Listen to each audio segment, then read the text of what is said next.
ไปเอาน้ำแม่นกไว้โอ้เฮ้ยไอ้คุณโยนฮะ1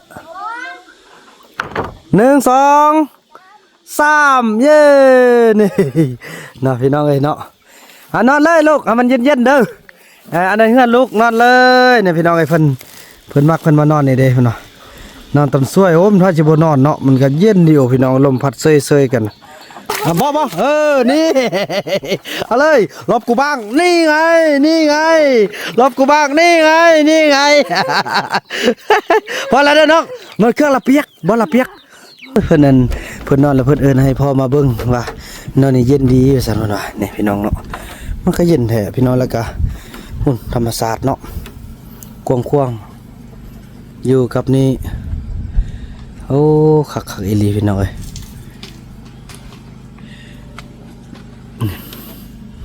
ยามหน้าพี่น้องเขาเจ้าก็เฮ็ดหน้าหันเฮาเบิ่งเขี้ยวหน้าก็เขี้ยวกะจีพี่น้องเอ้ยเสียงกบเสียงเขียดฮ้องมาบักคักๆพี่น้องหาสมภูผ้าสมป่าไม้พุ่นน่ะอยู่ฝั่งนั้นยามตอนเช้าก็มันยามอันนั้นเนาะยามหนาวก็มันมีหมอกขึ้นภูพี่น้องเอ้ยเนาะนี่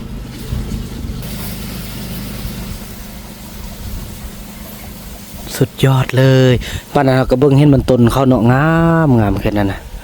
งามมันต้นอันนี้เขาก็สิใส่อันต้นออมแบบตัวนั้นแบบอยู่พุ่นแหละเขาใส่แบบนั้นงามๆเนาะเพิ่นทำบ่เฮ็ดแล้วเถอะพี่น้องฟ้าลมโอ้เย็นดีขนาดเลยสวัสดิ์เสวยขนาดพี่น้องขอบใจ FC ผู้มีน้ำใจแบ่งปันเหมือนฟ้าบันดาลให้สร้างรายการนี้มา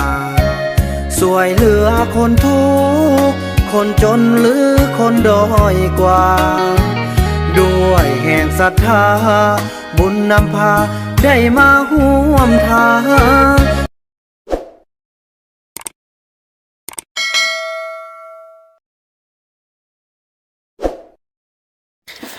สบายดีท่านผู้ชมเนาะถือว่าต่อจากคลิป EP ที่แล้วพี่น้องเอ้ยเนาะที่เบาวนำได้เอาของอยู่ของกินให้แม่เฒ่ามีแม่เฒ่าแพทย์กินเนาะก็เป็นที่เรียบร้อยต่อไปก็จะเป็นรอบของพระจันทร์และก็เบาคูนเนาะพี่น้องเนาะ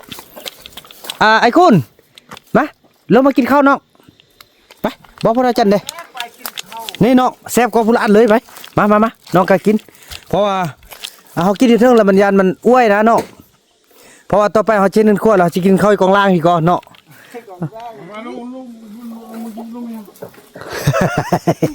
ไอ้คุณบ้านนั้นเขาเห็นบ่เขาเฮ็ดสู้นี่พอดีเขาไปเฮ็ดบ่อนกินข้าวพุ่นเนาะประตูนี่เบิ่งเขาเจาะประตูออกทางซ่องค้างได้เนาะทางนี้แด้เนาะทางนี้แด้แล้วก็ทางเข้าไปพุ่นแด้โอ้ยลูกสาวมุกไปนอนเด้อเอามอนไปได้แม่ลูกเพิ่นไปนอนเฮือนเพิ่นแล้วพี่น้องเอ้ยเย็นดีเด้พี่น้องพุ่นน่ะไปนอนแล้วเด้ส้มกับเพิ่นมักกันแล้วพี่น้องเย็นพุ่นน่ะไปนี่ฮะกินข้าวก่อนอันนั้นลูกมอนไปเอาน้ำแม่นกไว้โอ้เฮ้ยไอ้คุณโยนฮะ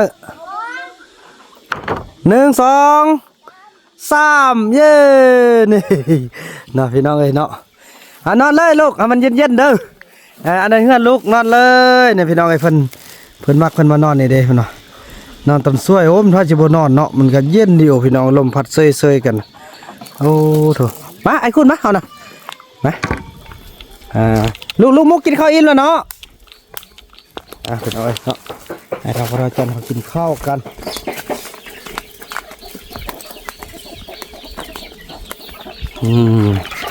นี่นั่งนี่เด้อนั่งนี่กินข้าวนี่พี่น้องเอ้ยโอ้ลินสงกรานต์พุ่นน่ะเฮ้ยอย่าหมดบอลละเปียกเบิ่งบอลละเปียกวางมาข้างล่างให้จัดนี่ลบกูบ้างนี่ บ่เอาอันนี้บ่ไอ้สิจับให้บ่มาสิจับให้ไอ้สิจับให้เอาบ่นี่เอาเลยรอบกูบ้างนี่ไงรอบกูบ้างนี่ไงพอแล้วเด้อน้องมันเครื่องละเปียกบ่ละเปียกพลิสงการพี่น้องเอ้ยพอแล้วน้องเฮ็ดพอแล้วอยากไปคนอีกทิกไปพอดีมาโอ้มา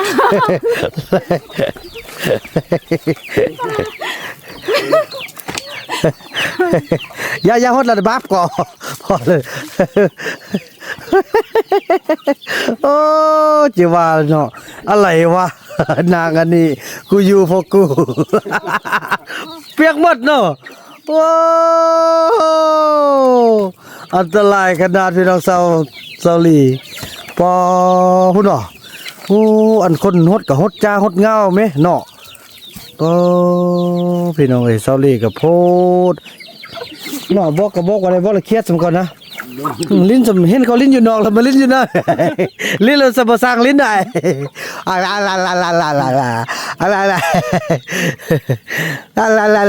ยินเคยเด้อได้พ่ออีพ่อสิเอาอันนั้นอีพ่อสิเอาอันของกินให้ทางพระอาจารย์กินเอาสบายดีเดี๋ยวให้สบายดีเดี๋ยวเอายกมือยกมือโอ้ยหุ่นมาหุ่นแล้วหุ่นมันเอาบุระวังถึงโทรศัพท์เด้อน่าน่ะอย่าฮดกับโทรศัพท์ได้เปียกได้เนาะโอ้อันนี้ก็ปิดเพลงไอ้เด้ในบอกลูกให้นำบ่แล้วน้องพอละอย่าบันทึกน้ำน้อง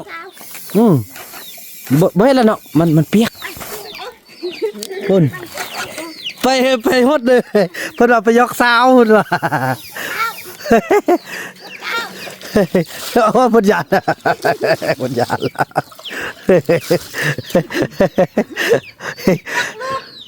อย่ามานี่บ่ต้องฮอดเด้อเซบอนเด้อเนี่ยเปียกหมดบ่มีบ่นอนโอ้พุ่นอ๋อยุงกระดาษพี่น้องบอกอย่าฮอดถึกโทรศัพท์น้องสิหากกันจะฮอดเฮาก็ฮอด2คนเฮาสิเด้อพุ่นแม่ตาแพทย์เพิ่นขึ้นไปเทิงแล้วพี่น้องไอ้พุ่นขึ้นไปนอนเทิงแล้วพี่น้องไงฮู้เฮือนละเด้โอ้ยดีใจพี่น้องเอ้ยเนาะนี่ขึ้นไปแล้วเนาะโอ้ได้เงินบักงามๆพี่น้องเอ้ยนี่เนาะเงินบักงาม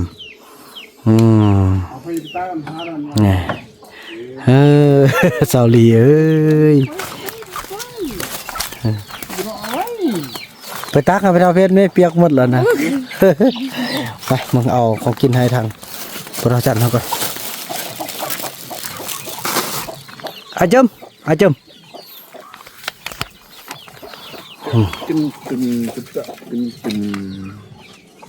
จะอาจมเบิ่งหนักเบิ่งหนักตึมไปลงไปนั่งเบิ่งหนักเพราะพวกนี้มันเงี้ยงไปนอนยันพลสลมเนาะไอ้คุณไปใส่ฮะไอ้คุณไปใส่แล้วเลยเอาไปใส่แล้วเจ้าข้าวให้กินอยู่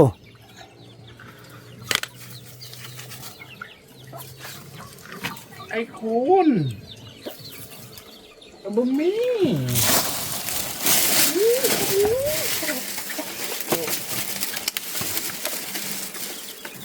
ก็เขากินอยู่กับเลยกันแล้วเนาะกลับมาได้นี่นะก็กินแบบนี้นี่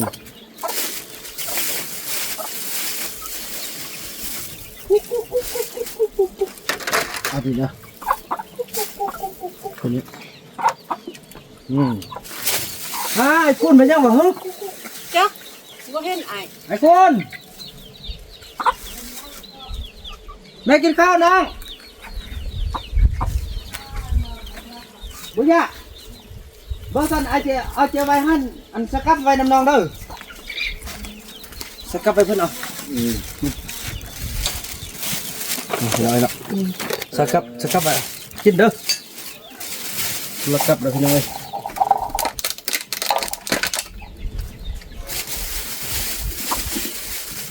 โอ้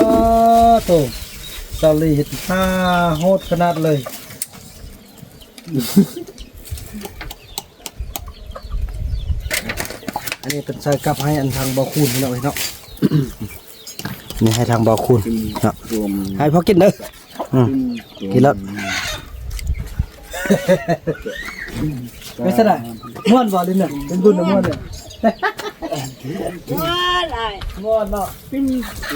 ม้วน ไอ้ม่วน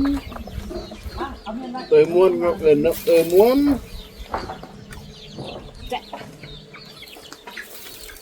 เบิ่งเอื้อยเฮียเบิ่งเอื้อยเฮียเบิ่งเอื้อยเฮีย เอ้ยม้วนเอ้ยม้วนจะตึงตึงตึงตึงตึงตึงตึงตึง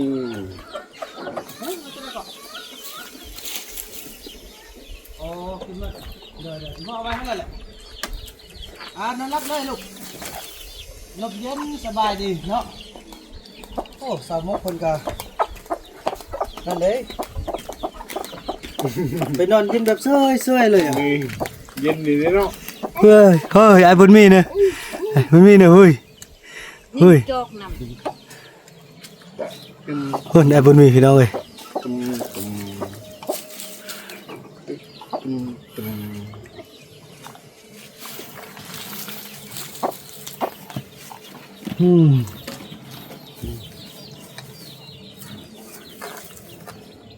ไอ้บนมีคำฮู้คำฮู้คำฮู้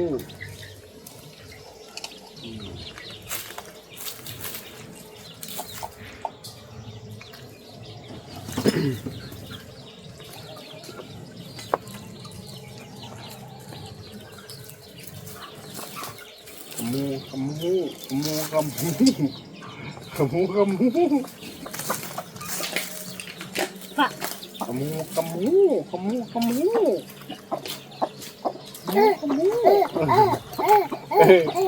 มาหน่ะเมมาเนาะเมนูมาแล้ว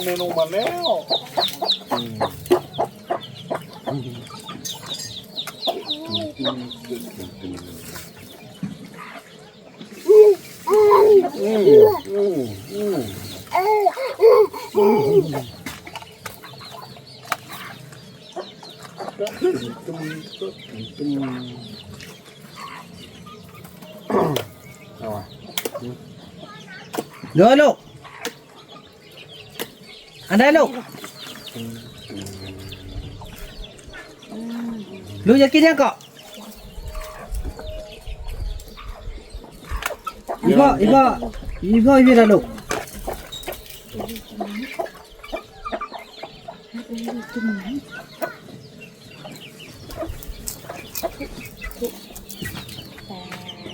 โอ้จะเกือบก่อนจะเกือบก่อน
กินอิ่มเลย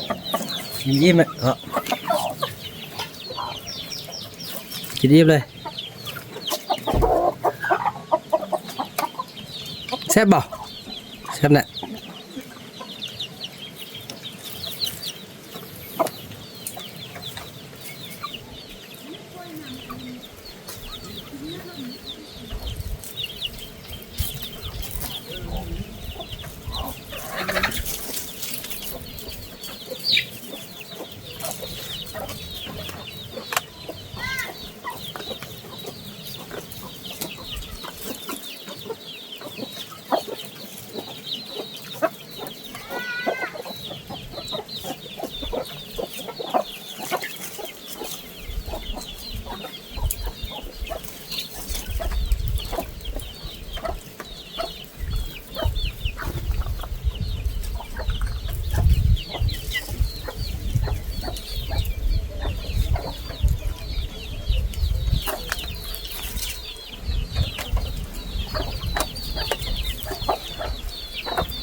เพื่อจะได้น้ำละ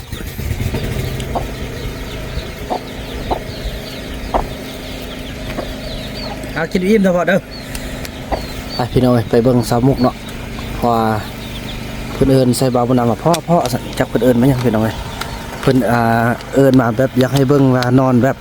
มีความสุขบ่พี่น้องเอ้ยแบบมันเย็นดีอีหลีนะพี่น้องเอ้ยโอ้อาบน้ำหนึ่ง นั่นแหละไปลินน้ำเข้า เนี่ยพี่น้องเอ้ยเบิ่งหญ้าก็ได้เนาะพี่น้องพัดว่องเลยพี่น้องเอ้ยเนาะเนี่ย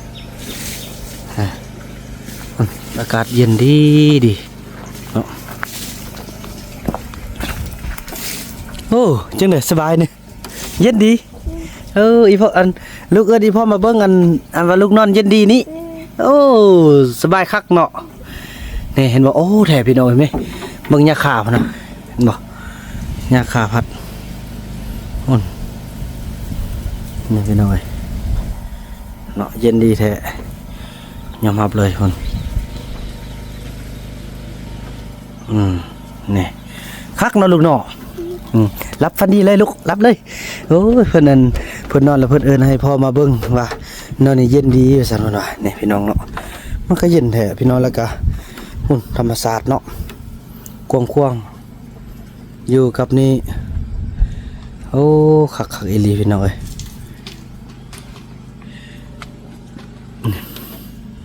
ยามหน้าพี่น้องเขาเจ้าก็เฮ็ดหน้าหันเฮาเบิ่งเขี้ยวหน้าก็เขี้ยวกะจีพี่น้องเอ้ยเสียงกบเสียงเขียดฮ้องมาบักคักๆพี่น้องหาสมภูผ้าสมป่าไม้พุ่นน่ะอยู่ฝั่งนั้นยามตอนเช้าก็มันยาม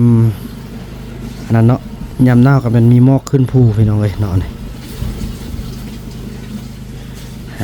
ยามฝนก็เขียดกบฮ้องบึนๆเลยพี่น้องเขียดนี้เนาะลูกไก่เฮาก็สิย้ายไปลุ่มพุ่นพี่น้องให้เขาเจ้าไปทางนี้ไปเลี้ยงแต่ว่าเอาต้นไม้ต้นนี้ออกก่อนเนาะต้นไม้ต้นนี้ออกก่อนเย็นดีพี่น้องยอมรับเลยนี่เสียพี่น้องเอ้ย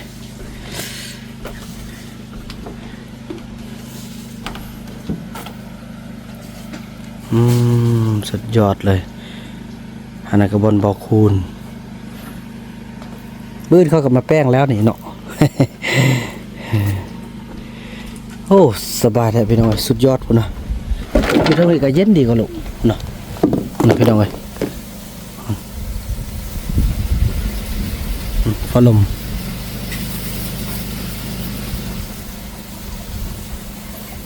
สุดยอดเลยป้านะก็เบิ่งเห็นมันต้นเขาเนาะงามแค่นั้นนะงามมันต้นอันนี้เขาก็สิใส่อันตัวออมแบบตัวนั้นแบบอยู่หุ่นแหละเขาใส่แบบนั้นงามๆเนาะเพิ่นทำบ่เฮ็ดแล้วเถอะพี่น้องฟ้าลมโอ้เย็นดีขนาดเลยสวัสดิ์เสวยขนาดพี่น้องอยู่ลำกลางลำขึ้นมันฮอดอยู่ทางกลางมันฮ้อนน่ะมันแบบว่าลมบ่ฮอดเด้เนาะลมบ่ฮอดแต่นี่มันบังเด้เนาะให้เลือกทึกเด้พี่น้องเอ้ยน้องลูกสาวมุกน่ะคักๆๆน่ะเพชรอยู่เฮือนฮ้อนแหละเนยโอ้เวลาแพทย์ขึ้นมานอนนี่เด้เนาะเฮ็ดบ่ฮู้เด้เนาะบ่ว่าเฮือนลูกสาวมุกเด้เนาะถ้าพอเอากวาดไปเฮือนนี่เบิ่งได้กวาดเฮือนเพชรกวาดแล้วลูกนี่แหละไปเอาเครื่องมานอนเอาเครื่องมานอนแล้วมันนำมาโวดาวไปอยู่หั่นเฮ็ดบ่ฮู้โอ้พี่น้องลมพัดเย็นดีขนาดนั้นสุดยอดเลยอากาศก็สดชื่นพี่น้องแบบ